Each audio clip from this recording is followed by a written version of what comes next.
किसी जंगल में 4 चोर रहते थे। वे चारों मिलकर चोरी करते थे और जो भी सामान उनके हाथ लगता उसे आपस में बराबर बांट लेते थे। वैसे तो चारों चोरों एक दूसरे के प्रति प्रेम प्रकट करते थे, किंतु मन ही मन एक दूसरे से ईर्ष्या करते थे।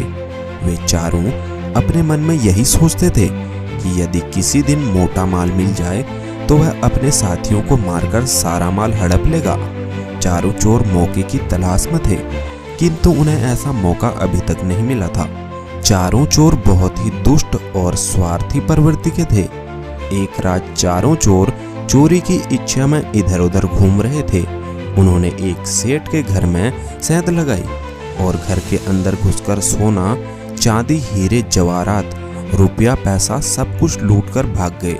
चारों चोर पुलिस से बचने के लिए 2 दिन तक जंगल में भूखे प्यासे भटकते रहे। सेठ ने चोरी की शिकायत पुलिस में दर्ज करा दी। सेठ की पुलिस विभाग में भी अच्छी जान पहचान थी। चोरों को पकड़ने के लिए शहर के चप्पे चप्पे पर पुलिस फैली हुई थी। जंगल से निकलना चोरों के लिए खतरे से खाली नहीं था। चोरों की इच्छा थी कि अभी वे कुछ दिन जंगल में छिपे रहे। धीरे धीरे चोरों के पास खाने पीने का सामान समाप्त हो गया। कुछ दिन तक तो उन्होंने भूख बर्दाश्त की, लेकिन जब भूख बर्दाश्त करना असंभव हो गया तो उन्होंने शहर से खाना मंगवाने का निश्चय कर लिया। आपस में सलाह करके 2 चोर शहर चले गए ताकि वहां की स्थिति का पता लगा सके और अपने साथियों के लिए भोजन भी लाएं। उन्होंने शहर जाकर भरपेट खाना खाया और खूब शराब पी। उसके बाद उन्होंने योजना बनाई कि वे अपने दोनों साथियों को मारकर सारा माल खुद हड़प लेंगे। दोनों ने योजना को अंजाम देने के लिए खाने में जहर मिला दिया और जंगल की ओर लौटने लगे।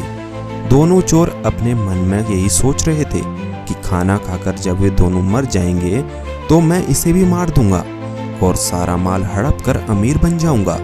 उधर जंगल में उन दोनों चोरों ने खाना लेने गए हुए साथियों को मारने की योजना बना ली। वे भी उन्हें मारकर सारा धन हड़प लेना चाहते थे।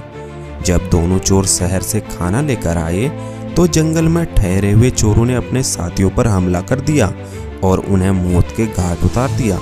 अपने साथियों की हत्या करके वे दोनों चोर आराम से खाना खाने बैठ गए। खाने में पहले से जहर मिला होने के कारण वे दोनों भी तड़प तड़प कर मर गए। इसलिए कहते हैं कि बुरे का अंत हमेशा बुरा ही होता है।